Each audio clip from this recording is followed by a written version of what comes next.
Is that her? I can't She's Grandpa.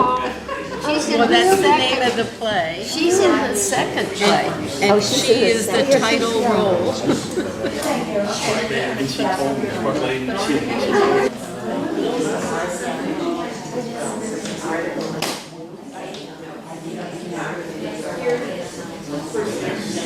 People that we were with, they really had a good time. Yeah, they really liked it. They all play. What do you think they probably The naming rights. Yes.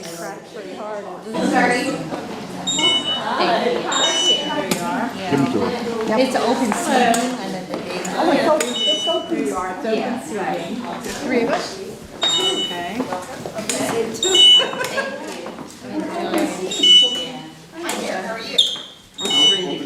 Oh, yeah. Yeah, I can park somewhere. Do I get it? Enjoy. Oh, it's very active.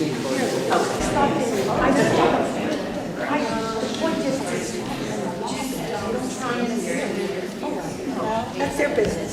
picture of the man at it, but I'm always looking around. Announce that all three of the performances of this play are sold out. Good for you. Tom asked me to introduce tonight because he knows that some of the subjects that we will be hearing about really kind of circle around my life. I was born in Israel. Hagit Lamore may have given that away. I don't know. It's not the all-American girl next door name. But I think even more importantly, my father is a Holocaust survivor who literally gave of his own blood to create the land of Israel. Literally. He was in the Palmach and he was shot in the War of Independence when he was 17 years old. Shot right through the eye into his brain. But he's a survivor. If you can survive the Holocaust, he was going to survive this bullet too. And that is really the spirit of Israel, and I think the spirit of those who survived the Holocaust. You know, these days, I'm sure you've all heard about the rise of anti-Semitism again. So many incidents and the hate speech that has come out, right? So the topics we're going to be hearing about tonight are every bit as relevant as they have ever been. And one of the things that has come to me because of that is that we've got to fight the rise of this today. And that's one reason why I put together a project called Hope After Hate. Hope After Hate seeks to fight hatred and bigotry today based on the lessons of the Holocaust. And there are two parts to it. One is a virtual reality educational product that will go out to schools and community groups that want to address these issues. We are creating a virtual reality project where you will put goggles on and you will be immersed in the Holocaust experience of my father's. And the other will be a play, my first, right? You've done 15, so lots to learn from. I'm working with a professional playwright, trust me. And that will be an audience immersion play. So the audience will be surrounded by projections, so you'll be in the selection square. You'll be in the cattle car in those scenes. And that is going to be shooting in Poland and Germany this October, and I hope to bring it to the stage next year. But tonight, we have a double feature on tap, 2 plays for the price of 1. Kalman dedicates this opening night to his late father, who would have been 109 years old today. Happy birthday to him. The producer tonight is KIVIE Productions, and the playbill has a segment about KIVIE, but I'm going to tell you a little bit anyway. 2 years ago, Kalman lost his younger brother, Jaime, his only brother, to cancer. KIVIE was a character developed by Jaime and Kalman together. KIVIE cards and t-shirts were at one time selling all over the country and also in Israel. This is way before Kalman's theatrical aspirations. And he says, in so many ways, KIVIE is here to stay. Now, Save a Soul, Save the World by Kalman Kivkovich is a Holocaust drama. But while most of Kalman's plays and books are based on true stories, this play is fiction. And that said, it's still based on factual events. The story is set in 1965 in Israel with flashbacks to 1943 Jewish ghetto in Nazi-occupied Poland. In a couple of minutes, you're also going to hear another product of Kalman's art in the form of music. Kalman's Kamionka 1942. He composed this, and it's arranged for orchestra by the great Romanian composer Serban Nikifor. Kalman wrote this piece of music for another play of his called Embers from the Ashes, A Girl's Holocaust Diary, about Ruthka Laskier, who is the Polish Anne Frank. Ruthka went to the same high school as Kalman's mother. Kamionka was the Jewish ghetto where Ruthka was sent on her way to Auschwitz, and that is the same ghetto that housed most of Kalman's mother's family before their deaths in Auschwitz. So, before I forget, I want to make sure everyone turn off your cell phones, please, pagers. Does anyone have any of those anymore? I don't think so. GPSs, anything that buzzes or rings, turn it off. And if you would like, please tell people about tonight's show. If not, at least tell our playwright, the director. Ladies and gentlemen, I would like to introduce to you Save a Soul, Save the World, written and directed by Kalman Kivkovich.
Abba. Yes, Rozi. This bulletin. It's interesting. What bulletin? They are looking for a bone marrow donor. So, what's interesting about that? This young Yid is suffering from leukemia. He's very sick. A bone marrow transplant might save his life. I feel sorry for the young man. I hope he finds a donor. I think it would be a mitzvah to help him. I suppose. I don't know much about this procedure, but I have a feeling it is not so simple. To find a donor, that is. It pays, Abba. Sort of. Go on. Well, I said it would be a mitzvah, so the reward will come from God. I'm sure, Mr. Evan. But God works in mysterious ways. One might wait 100 years or more to cash in. I'm going to look into it. Who knows? I just might be the right person they are looking for. Appelberg is the word that pops into my head. Can't you find better ways, other mitzvahs? Abba, I'm serious. I've been pondering it for a few days now. I just decided to share it with you. Oy vey.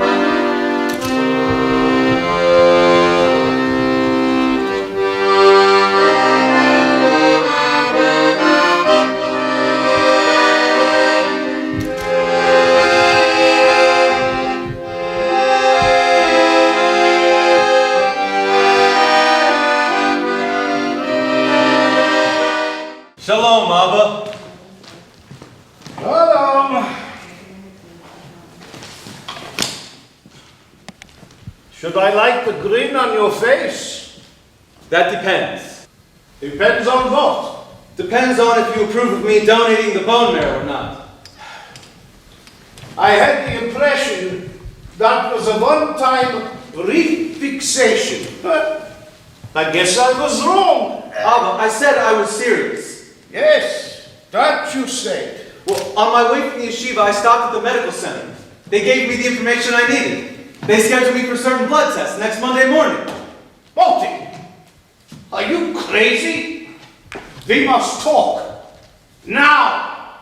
This is not some kosher meat that you stop to pick up at the corner butcher. There might be danger, complications. God knows. Abba, No, please. I am not going to allow you to take this risk.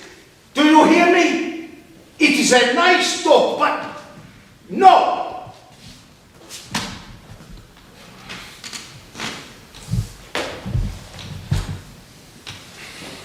You know I respect you, Abba. But I am 18, and I can and have the right to conform my own opinion. I hope that you respect that. I don't want to talk about it anymore.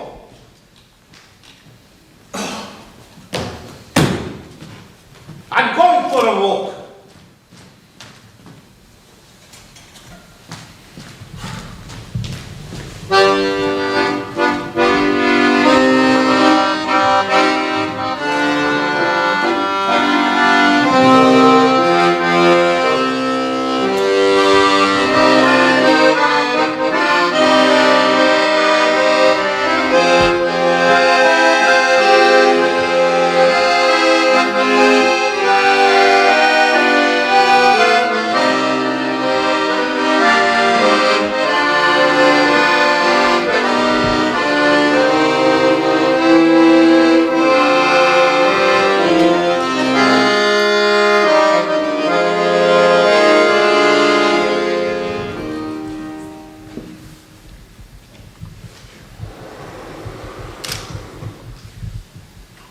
Not much in the talking mood, are you?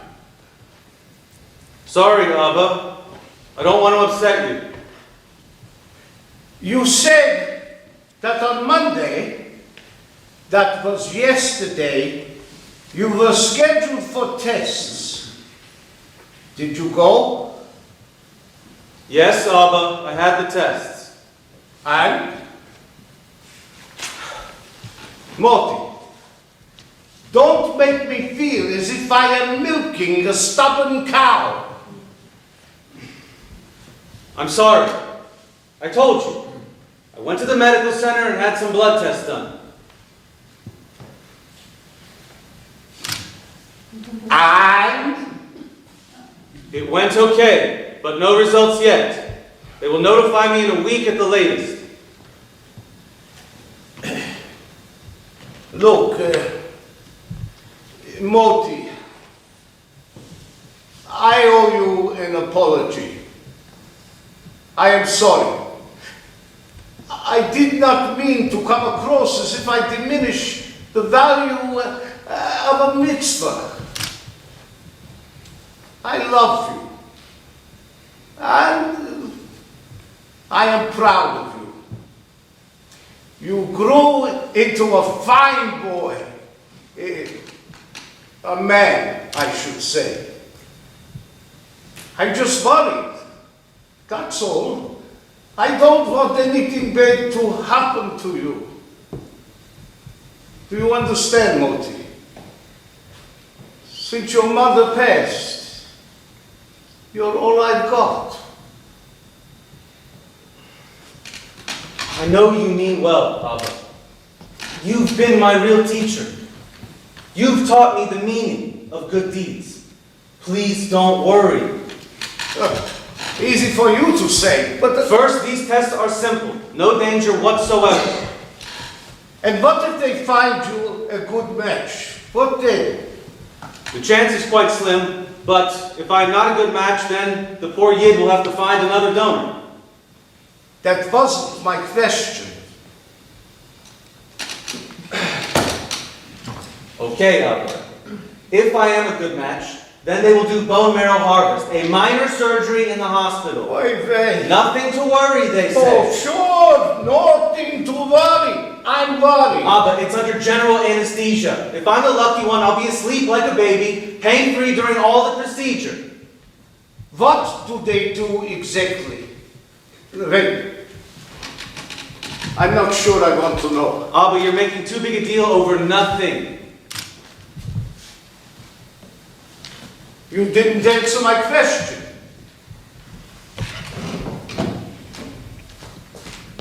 They remove the bone marrow from the back of the hips. And that's nothing? Really? Nothing to worry.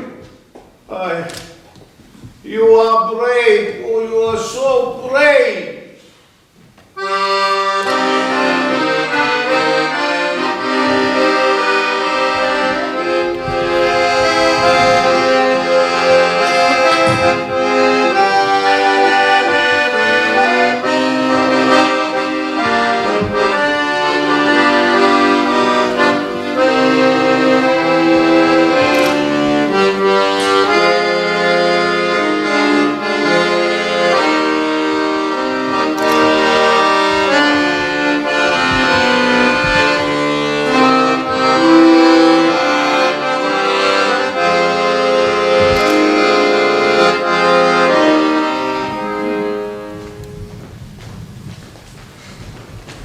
Shalom, Abba.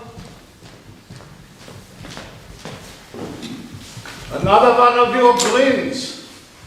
I'm not sure I'm braced enough for the news. I got it. I'm a perfect match. I was hoping for the other way around. Abba, you shouldn't think this way. I might save the man's life. Remember you always taught me, save a soul, save the world? Besides, I already signed all the forms and waivers. Sure. You're 18. You don't need my signature anymore. Abba, Hey, don't blame me. You know how I feel. I think you'll feel better once you meet the young man. I think he is special. What makes you say that? How would you know? I've met him. You've met him? That sounds odd. Well, I asked the doctor if it would be okay to meet the young man. He agreed, although he said it's not the norm. He made arrangements and I went to go see him in the hospital. Sounds simple enough. This world is spinning too fast for me. Well, don't you want to hear about Yoni? Do I have a choice? Abba. When is this surgery? In a couple of weeks. No firm date yet. It also depends on his treatment. Well, can I tell you about him?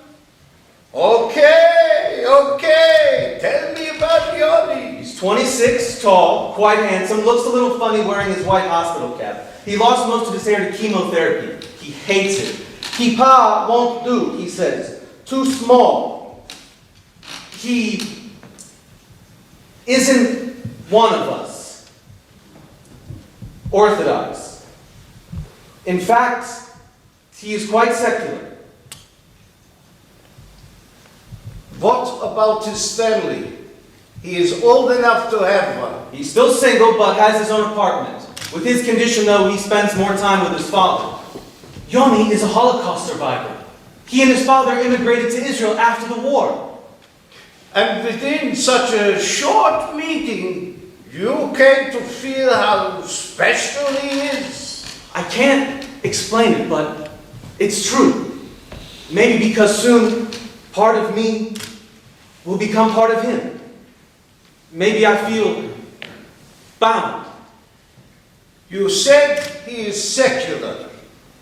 I hope he will not lead you down the wrong path. Well, I got the impression he respects the Hasidim. Oh, Somebody has to pray, he says. Might as well be the Hasidim. it sounds like he was making fun of you. He was joking, yes, but he was not making fun of me. It is not the same thing. Actually, I found it funny myself. I laughed. What does he do for a living? He's a graphic designer.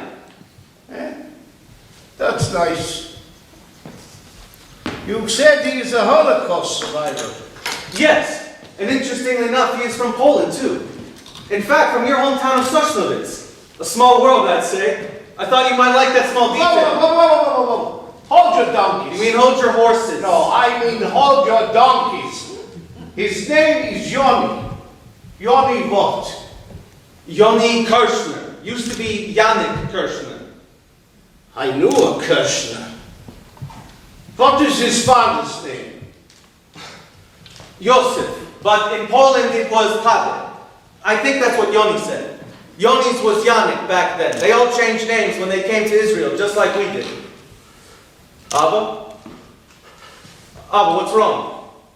You look terrible. Abba, for God's sakes, what?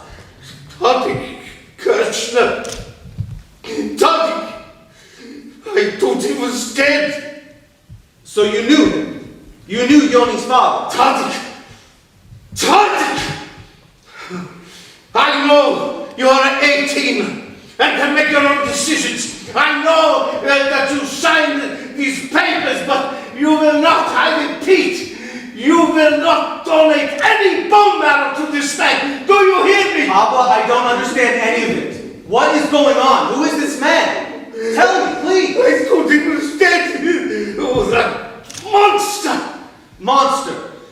Abba, I've never seen you like this. I forbid you. You hear? Forbid you to go through with this. You know something I don't? You demand of me to change my ways, to shatter a man's hope to survive. At least have the decency to tell me what's going on. I can't talk about it. I have to know. He is a monster.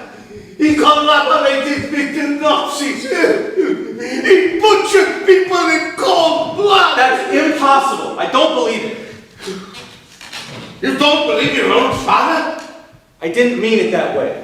There must be some mistaken identity. I just met his son. I can't imagine Yoni being the son of a monster. Yoni said he's now a security guard. Yoni spoke about him with great affection. He is one. You're talking about something from over 20 years ago. You must be mistaken. But about Taddy Kirshner. He was a ghetto policeman, like a capo. Oh, the bad one. I heard about ghetto policemen and capos. Not all were monsters. Often they had no choice. If one didn't do it, another one would have. Who are we to judge about the instinct to survive? And besides, even if he was a bad one, what does that have to do with Yoni? He was only a child then, and now he is a nice young man who is struggling to stay alive. None of his father's alleged crimes have anything to do with him. You have to tell me more. You must. I can't tell you more. Because there is nothing more. No, there is plenty more. I just can't tell you. I'm entitled to know. No! And you want to forget about this bone now. Not so I fast. am still your father. You live in my house. You will do what I tell you.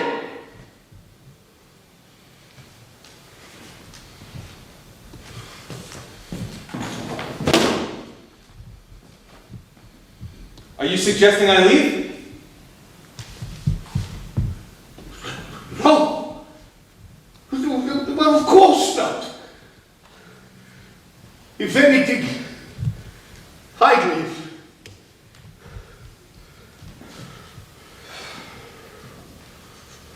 But this is getting out of control. Yes. I think you are right. I'd better go for a walk. Otherwise, I feel I'm going to explode. Abba!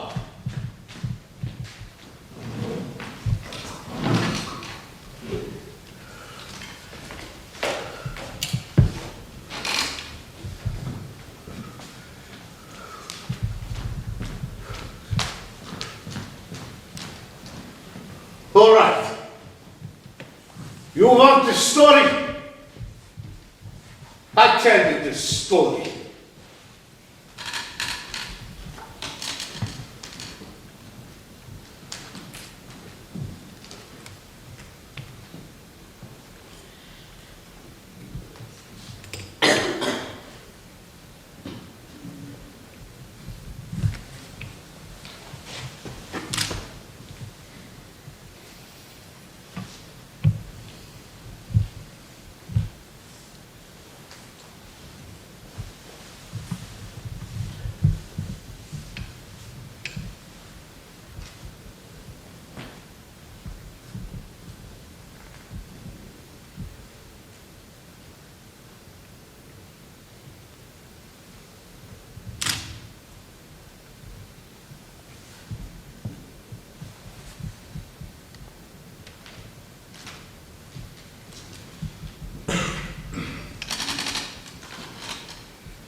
my first call. You're lucky.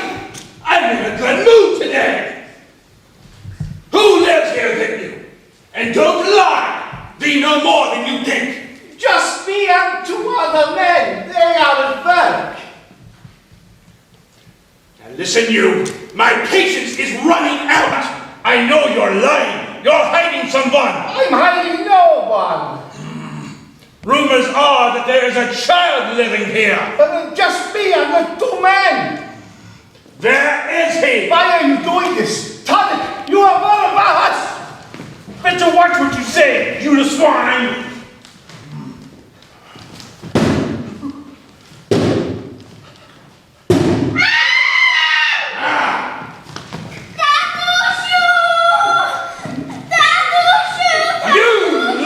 Please have mercy.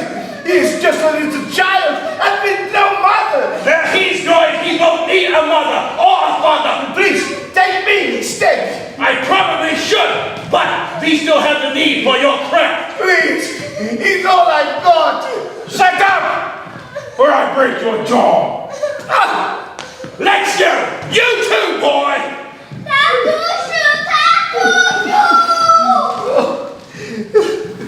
God, have mercy on my son.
Now you know the story.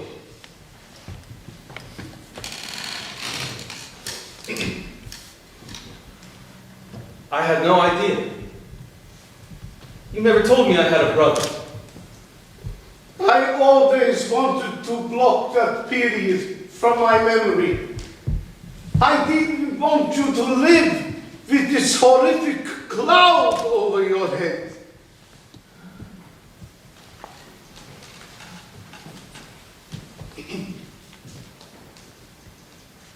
What was his name? Mortal. Mortal? You mean? Yes. I named you after him. This is heavy. Now you know why I have been so protective of you, and why I am so adamant that you stop that mitzvah of yours. This man should be put on trial for murder.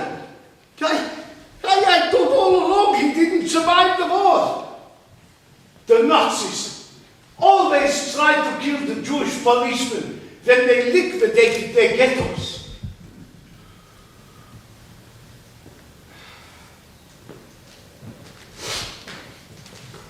I'm not so sure. Not so sure about what? Forgetting about the mitzvah. You are crazy. Absolutely crazy. I tell you the story and you act like you are deaf or something. No, Abba. I heard everything that you said. The way you told the story, it sounded real. So, what then?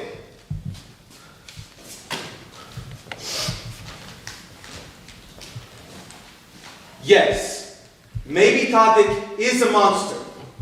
If he is the same man, and that is a big if, since you have not seen the man for so long. But this has nothing to do with Yoni. Nothing. He didn't kill anyone.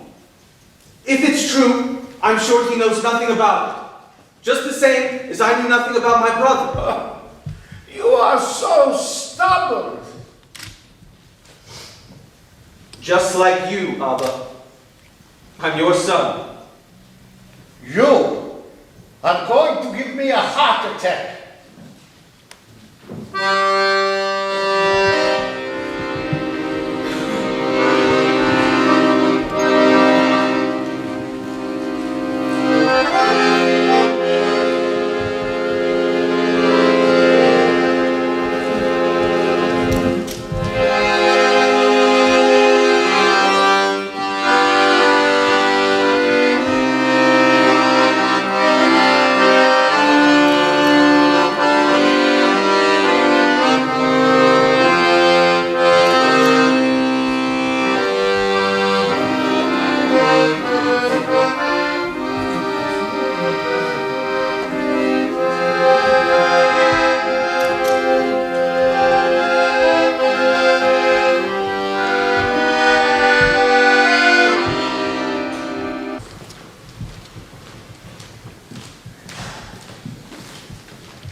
Shalom, Abba. Where is your usual smile? I'm saving it for later. What is that supposed to mean?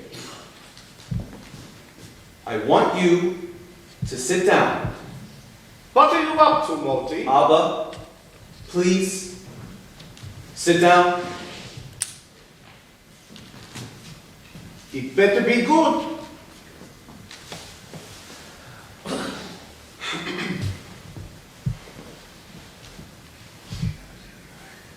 Your story haunted me. I knew I had to do something. Yes, look for another mitzvah. Abba, please. Okay, go on. I talked to the rabbi. Oh. I told him the way that you feel. And I also told him the way that I feel. And He understands your feelings, but mine too. he does. Oh. I asked for his help to find out the truth about Tadek. I already told you the truth. Abba, please. Okay. Have you found the truth? I'm not sure, but I hope we have. You got the rabbi involved, and that's what you managed to come up with? I hope we have. We talked to Tadek. You what? Abba, please, let me explain. I told Yosef that. Yosef? That's his name. I told you that. Yes, you did. I told Yosef that I want to help his son and donate the bone marrow, but that I also have a big problem. I told him that you object and your reason. And what did this murderer have to say? He started to cry. He did, huh? He admitted that he knew you in the ghetto, but that you only a part of the story. Oh, what a manza! Of course, he told you the whole story, right? No, he said that for all these years, He's tried to suppress it, just as you have. But that one day, he hoped that he could face you and tell you the truth. The whole truth. He is a monster and a coward. No, he isn't. At least that wasn't my impression. With all due respect, you and the rabbi, you've got nothing. Oh, we are getting nowhere with this. He wants to face you and tell you his side of the story. Ha! He wouldn't have the guts to face me. You're wrong, Abba. In fact, he is right here, waiting outside. What? Here? You had no right to invite him. This is my house. He is not setting a foot in my house. You need closure, Abba. We all need closure. Deep in my heart, I feel that facing him would be the right thing to do.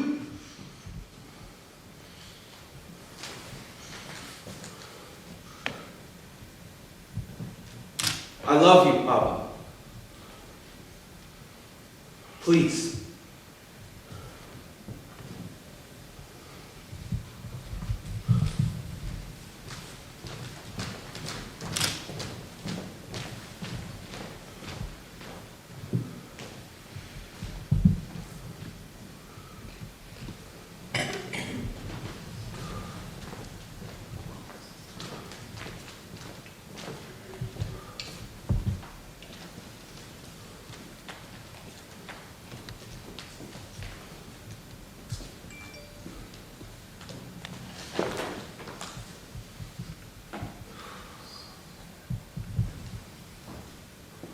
Shalom, Moishe.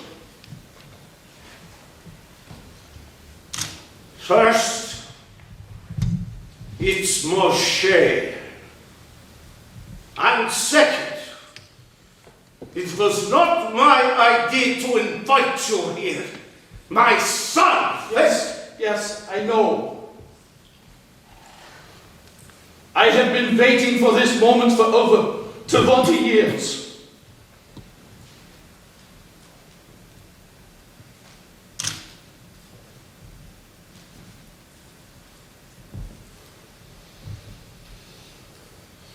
I wasn't. Then you hear my side of the story. You will change your mind. Never! Abba, please listen to him. You have nothing to lose. Only to gain. Moshe, please. You're convinced that I'm a murderer. But I'm not a murderer. Yes, you are. We live in Israel. This is a democratic country. Even the alleged guilty have the right to defend themselves. And besides, you never saw me killing anyone, did you?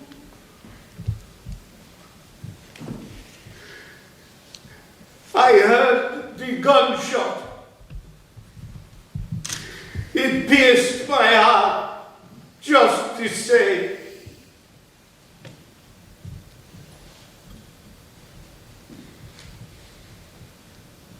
Okay. Speak. And then get the hell out of my house.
Next time, you better answer on my first call. You're lucky. I'm in a good mood. Who lives here but you? And don't lie. Be no more than you think. Just me and two other men. They are men. Now listen, you. My patience is running out. I know you're lying. You're hiding someone. I'm hiding no one. Rumors are that there's a child living here. Just me and the two men. There is he. Why are you doing this? Taddy, you are one of us. Better watch what you say, you swine.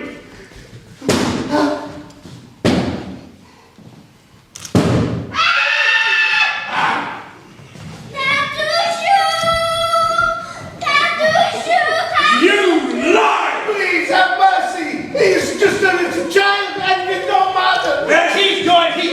a mother or a father. Please take me instead. I probably should, but we still have the need for your craft. Please, he's all I've got. Shut up, or I break your jaw. Ah! Let's go, you too, boy.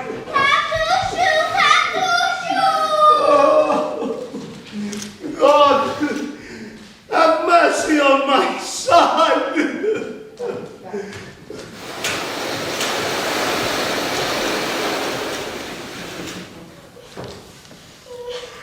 Son of a bitch! I should have shot him right there. Tailor or no tailor. You'll know the orders. Tailors live for now. Yes, yes, I know the orders. But this boy is not your tailor. Wait! Wait! Let me have the honor. I'll do it for you. Sure, why not? Would be a pleasure to see a Jew kill a Jew.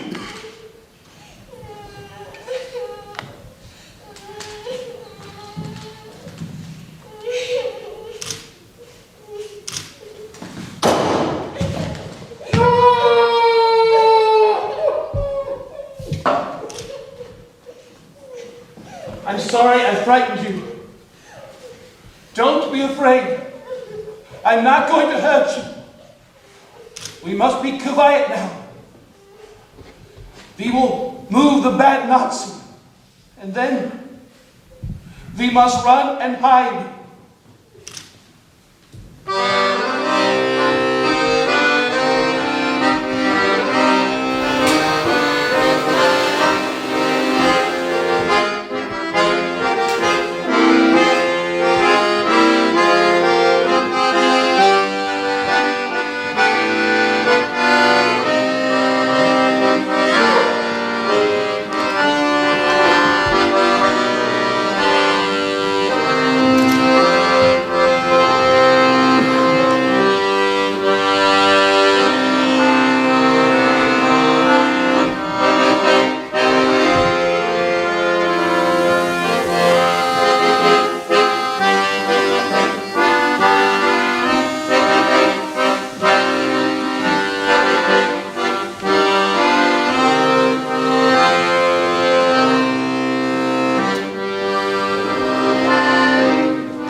So now, Moshe, now you have almost the whole story.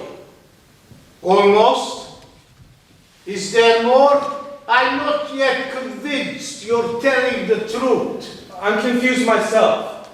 You said that after you killed the Gestapo, you took my brother and ran for hiding. Yes. I took the body and dumped it in the immediate woods. And then I took the boy to a nearby convent. I asked them to shelter him. I told them that he had lost his parents. What about you? I managed to hide for a few days. Later, I joined the Polish partisans. After the war, I returned to Sosnovich.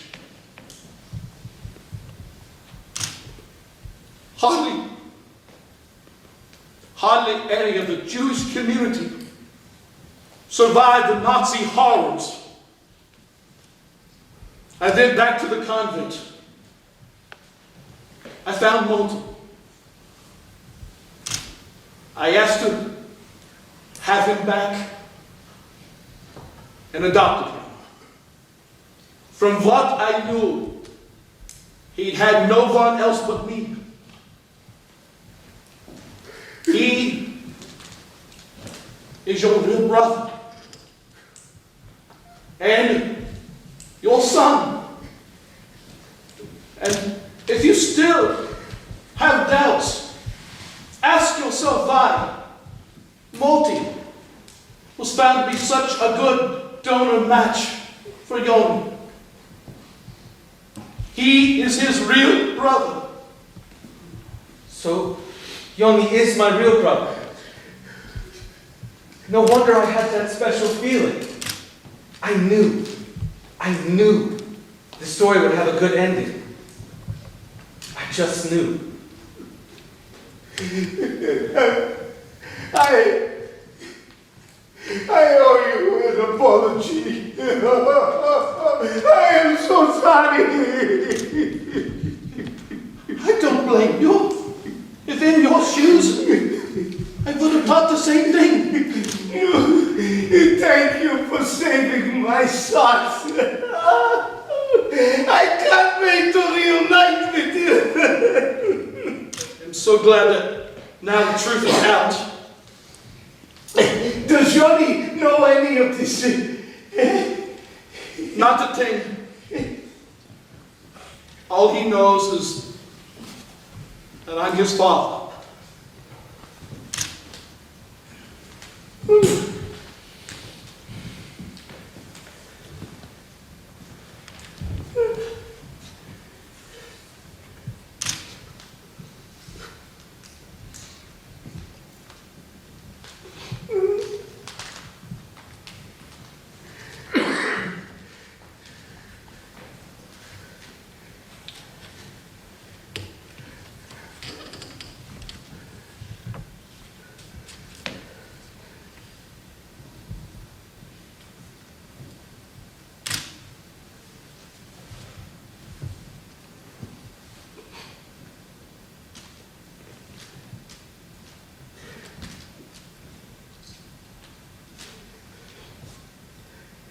It is my wish that we say nothing to Yoni. Joseph has been his father most of his life. Let us not change it. Would that be okay with you, Moti?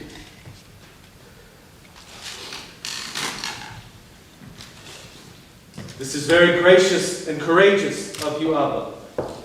It would be okay with me.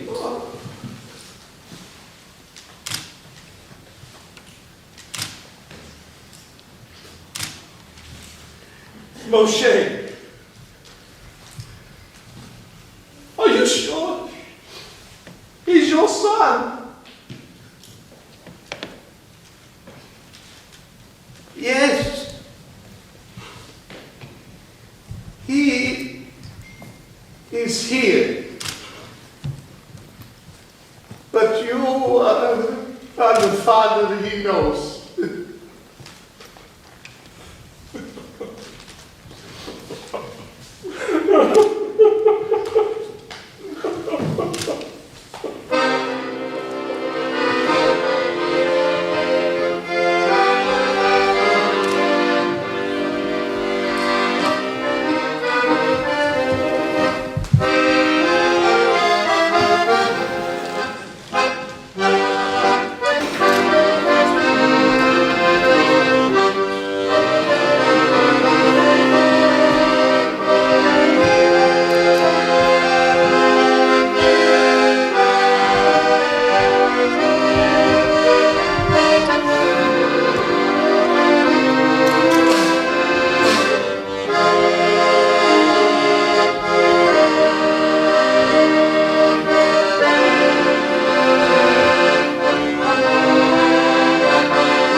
was fiction, but absolutely based on the truth, because there were many reunions like that.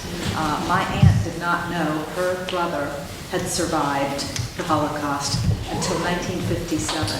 So for about 14 years, they each thought the other were dead. So things like that really, really happened. What a great way to start the evening. And that was, of course, our drama. So we're going to lighten things up a little bit right now with a play called Grandma Rozi by Kalman Kivkovich. Now, it is based loosely on a short story by the Israeli author Appelberg. And it is set in my hometown of Tel Aviv. Kalman tells me there's no politics in here, so nothing heavy, right? We're just going to have a little fun. Again, if you turned on your cell phones during the break, please turn them off. And I now introduce you to and welcome Grandma Rozi, written and directed by Kalman Kivkovich.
She's the last thing I need right now.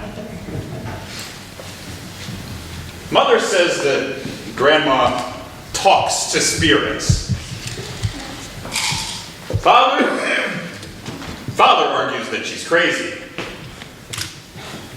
And Grandma? Well, Grandma says both are right. If you ask me, I agree with her. She is unquestionably a bit tra-la-la-la. Since I can remember, she has been a strange bird. I hope she left her peacock feather at home.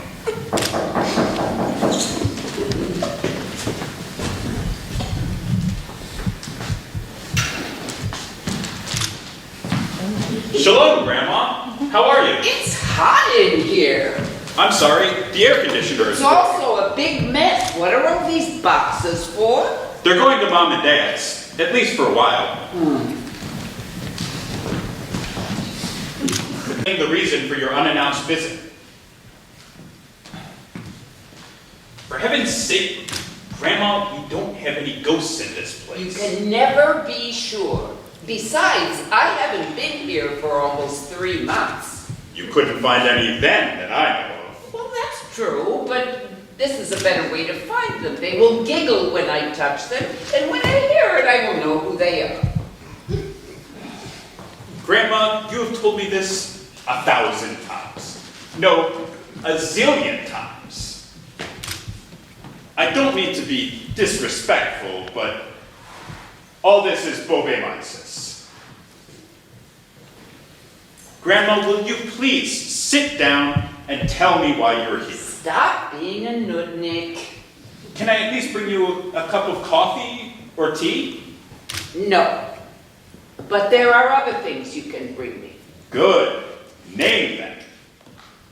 A glass of water. 1 glass of water coming up. A glass of milk. Oh, you changed your mind? No, Ronnie, I want both. 1 water, 1 milk coming up. Also, black coffee grounds. So you do want a cup of coffee? No, Ronnie, just bring me the 3 things I mentioned. Okay, Grandma. Boy, hey.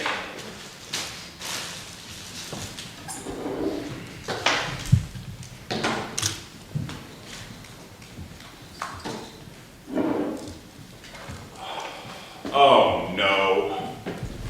Grandma's magic ritual artifacts. I'm never getting out of here. Come on, I know you're here. Come on, now, talk to me. I know you're here.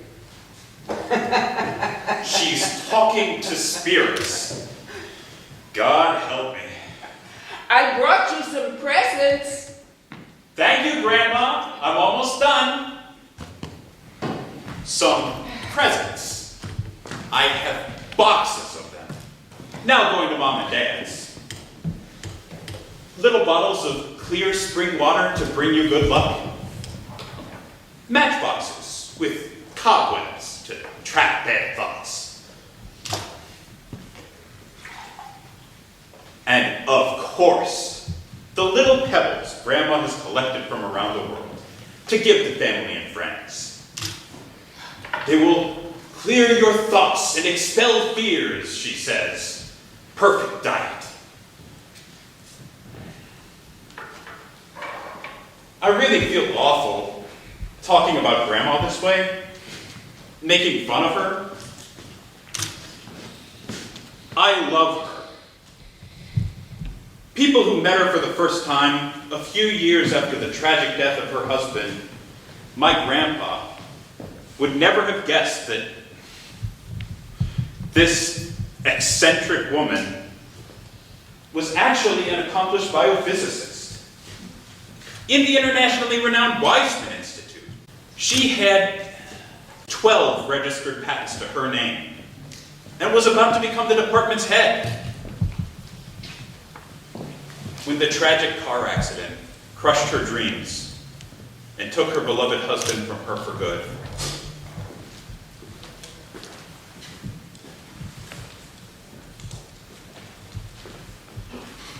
What took you so long?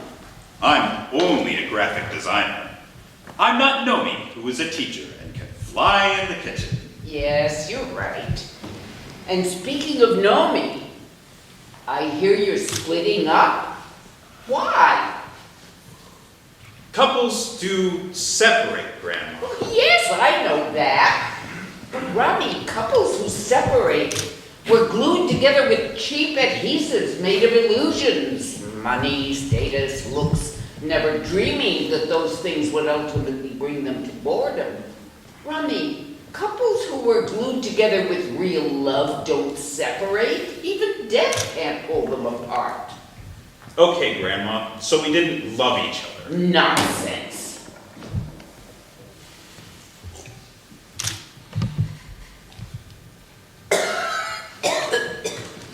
Take it easy, Grandma. Don't choke.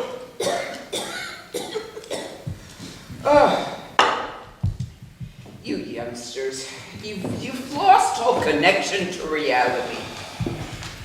Your faces are buried in the screens of little computers, huh? Or smartphones you hold like injured baby birds. Grandma! Don't interrupt me, young man. I'm not finished yet.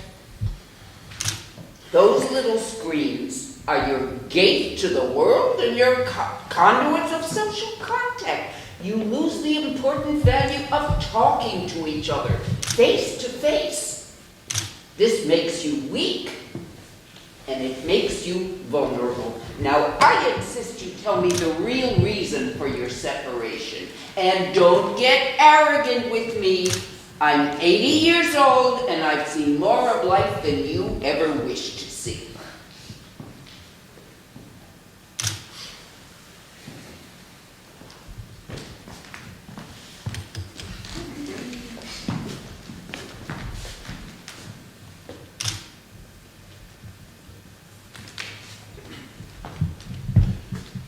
I'm not arrogant, and I'm not trying to be. I'm very tired. I haven't been sleeping well. The air conditioning is broken, and something is wrong with the electricity in my bedroom. I'm still waiting for the answer. There wasn't just one reason, Grandma. Often couples separate because of many tiny stupid things. Infidelity is a bad thing. Infidelity? No, Oi! Grandma, never here. It's the little things, Grandma. It's the constant bickering about socks thrown in the wrong place. About a bag of garbage left by the door.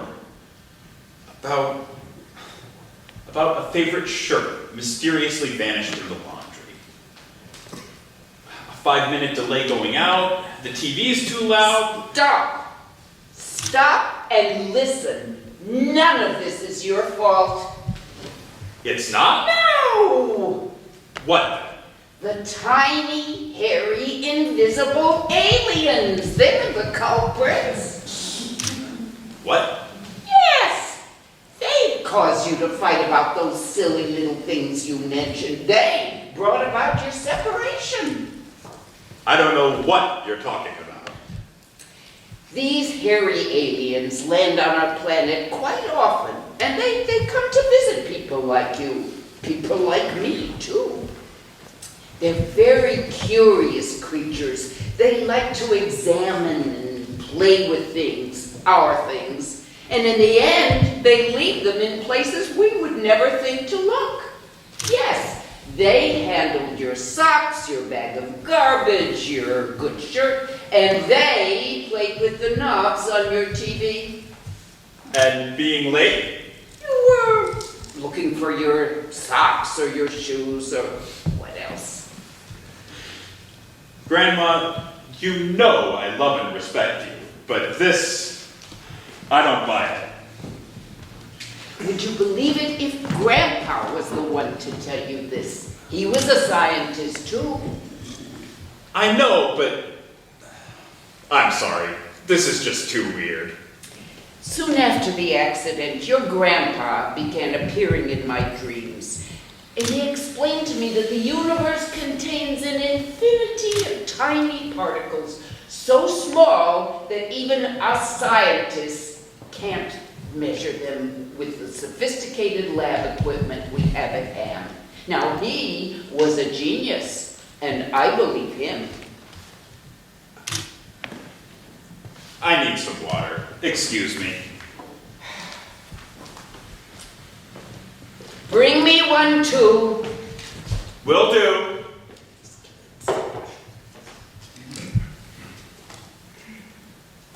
Father told me that the tragic departure of Grandpa caused an electrical short in her brain. From thereafter, he said, she started to babble nonsense. How sad.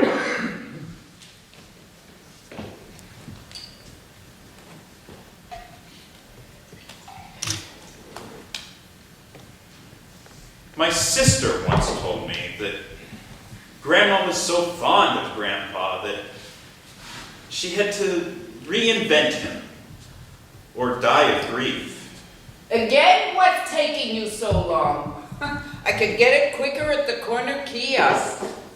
Have some patience, Grandma.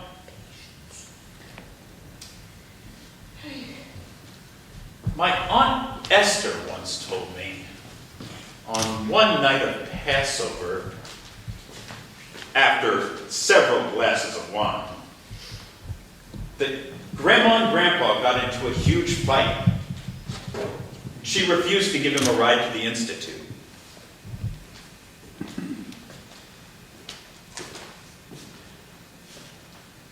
When she was notified of the car accident, she fell into a deep depression that pulled in all her being.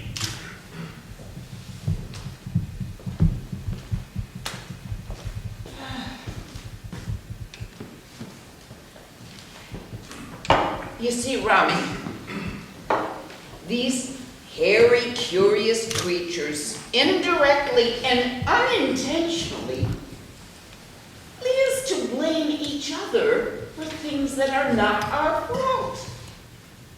One fight leads to another, followed by a long, sour silence that gets longer and longer, until it dissolves the adhesive of our love and we find ourselves heading in different directions, ending a beautiful love story. These creatures love to play in milk. It draws them like a magnet.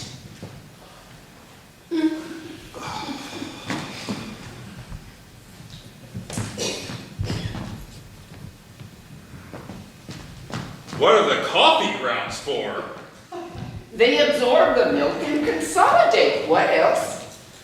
So? So, in the process, they also pull in all the creatures and they create a mush. I then clean up the mush, dispose of it, sweep the floor. The creatures go back where they came from, and your home is free of this nuisance. And that's it? Bring me the broom. It works. You may have to repeat it every once in a while, but it works. That's it.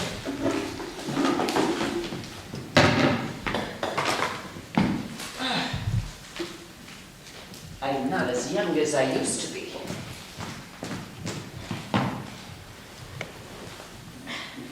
But it's going to be better than before.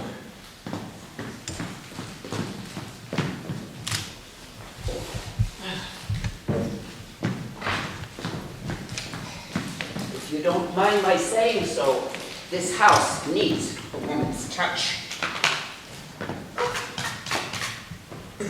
That's it.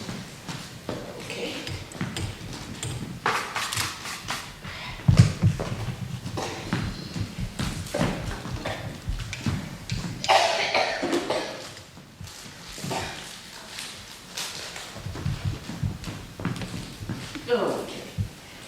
Better than before. Now, just a little check.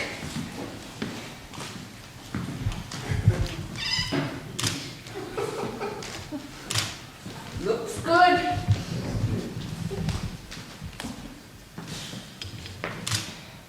Nothing there.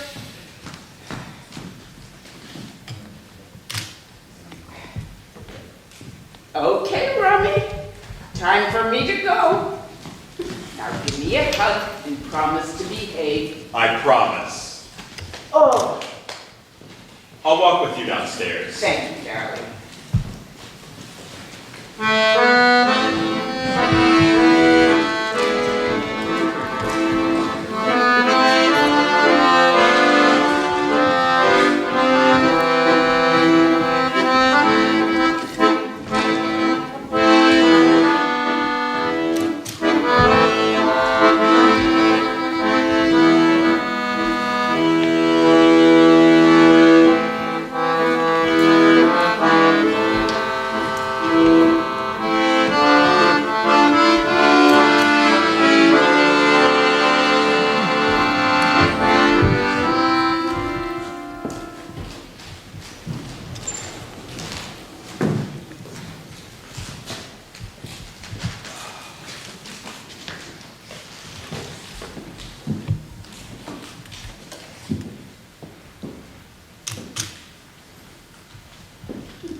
Well, I'll be damned.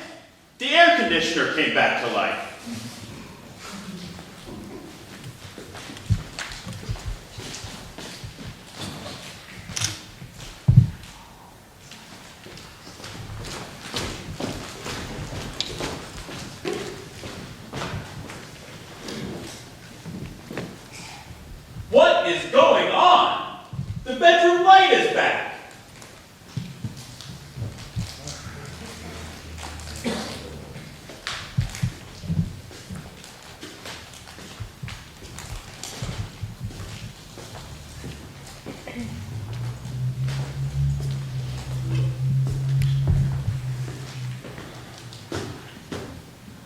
This is unbelievable.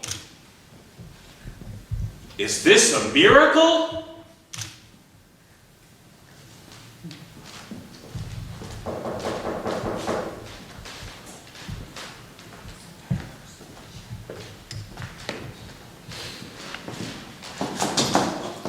Shalom, Rami. I hope it's not a bad time. I have to pick up a couple of books. Oh, no, I don't mind. I was just packing. How are you, Nomi? I'm okay, considering. Yes, I hear you. Same here. I see you fixed the air conditioner. It feels nice. Yes, the light in the bedroom works too. Really? What was wrong with it? Probably was haunted by aliens. Probably.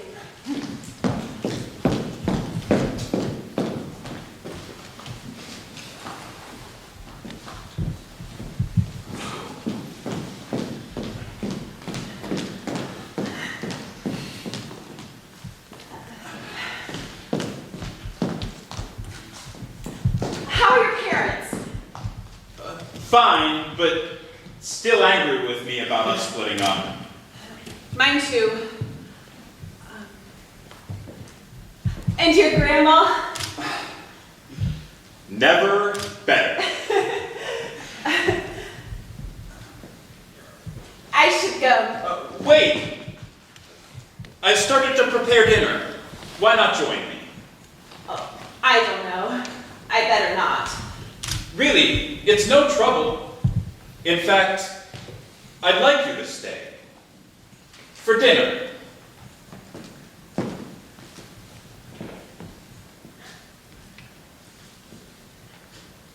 Okay, I guess I'll stay. For dinner. May I help in any way? Oh, no. Everything is under control. You just sit here on the sofa and I'll do the rest.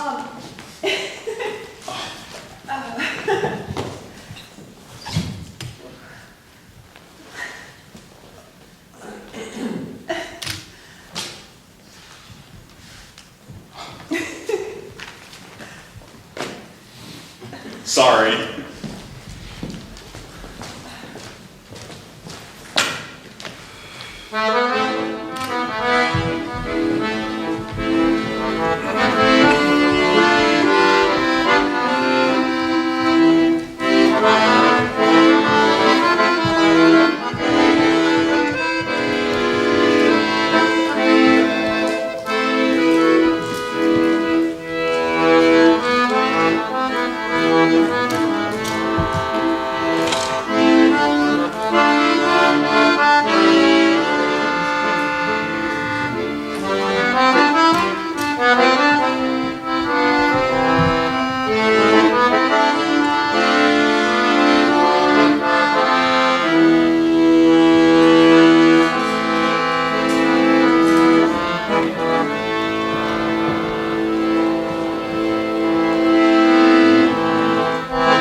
Just like our good old days.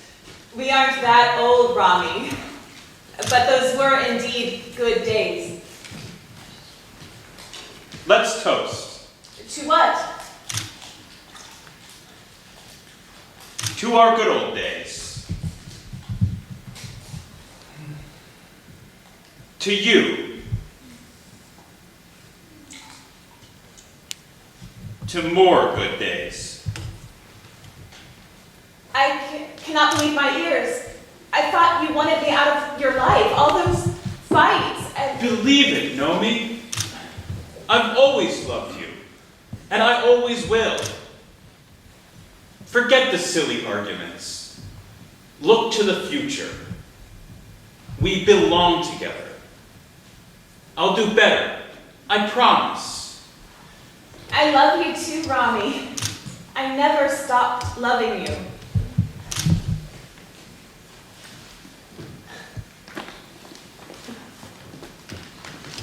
To us. L'chaim. L'chaim.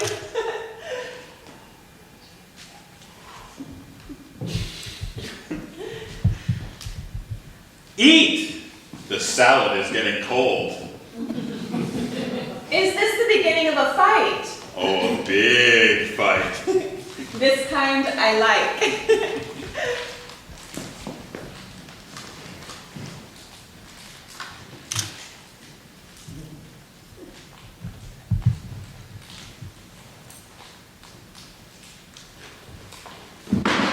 I don't want you to leave. Ever. I never wanted to leave.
Here is your milk. I know you like it.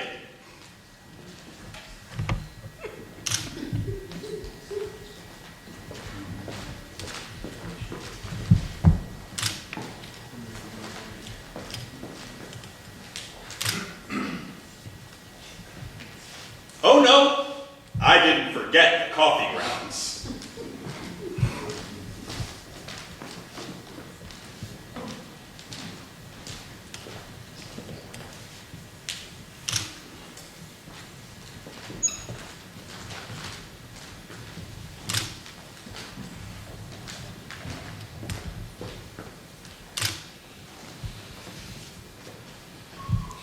Have fun, you hairy little devils.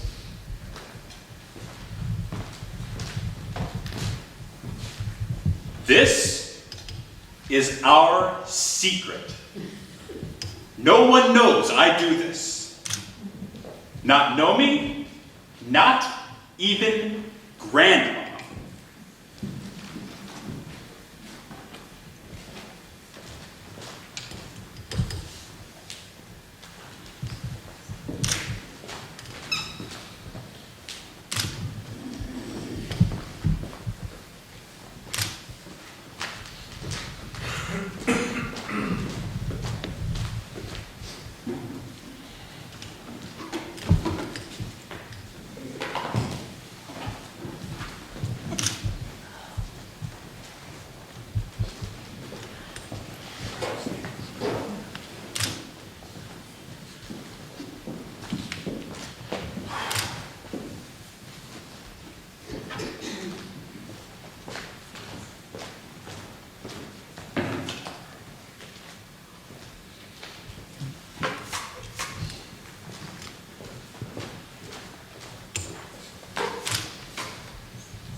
I don't believe in this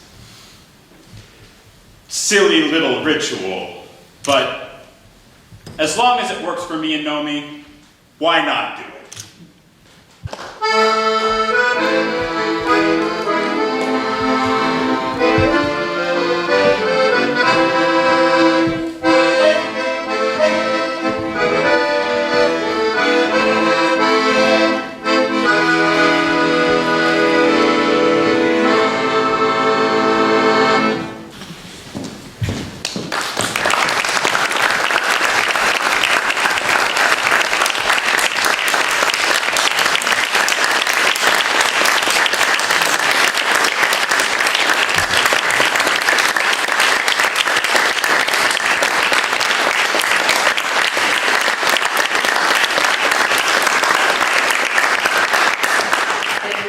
Ladies and gentlemen, it's our pleasure to introduce you to the playwright who wrote both these plays.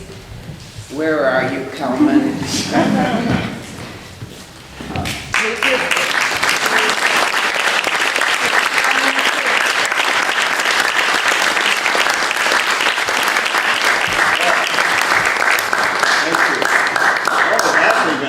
Thank you. Boy, I'm going to read this. I said it to people, I'm not an actor. I'm just a playwright and sometimes a director. So I truly long for this moment. I thank the wonderful cast and the support team for their dedication and job well done. But before we do this, I have to bring Save the World. Come on down. We're going to have some room out there. I have to carry this. And support. The wonderful support. Come on down.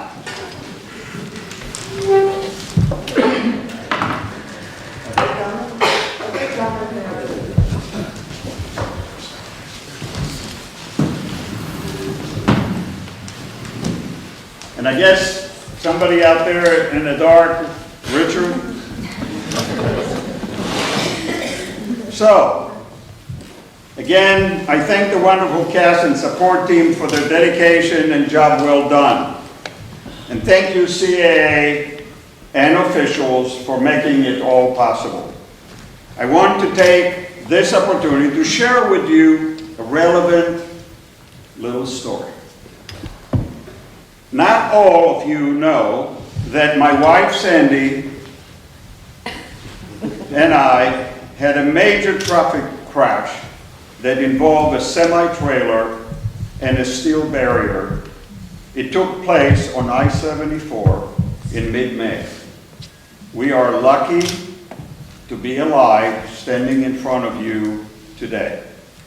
I admit that it was my fault.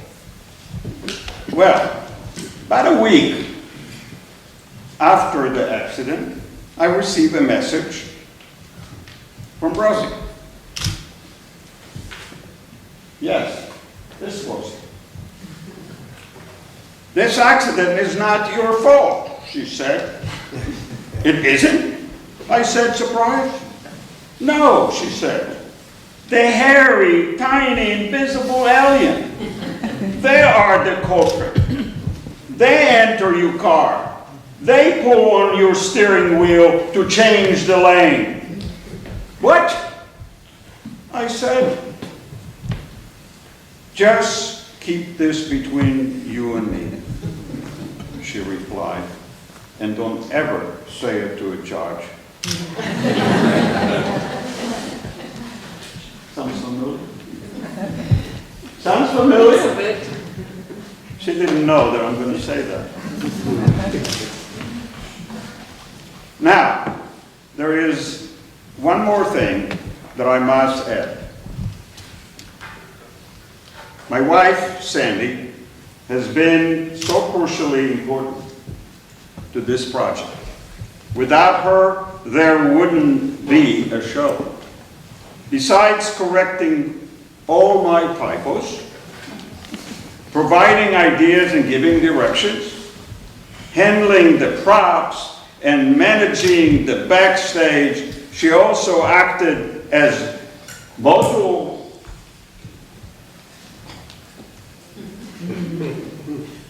quite a few times, right? Grandma Rozi and Naomi, when actresses were unavailable, she took over for the stage manager when he was unavailable.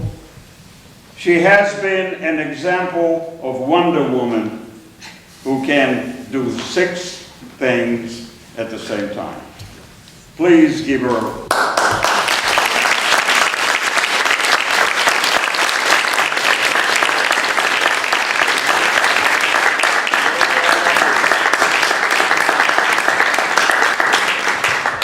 Thank you again for coming. Good night.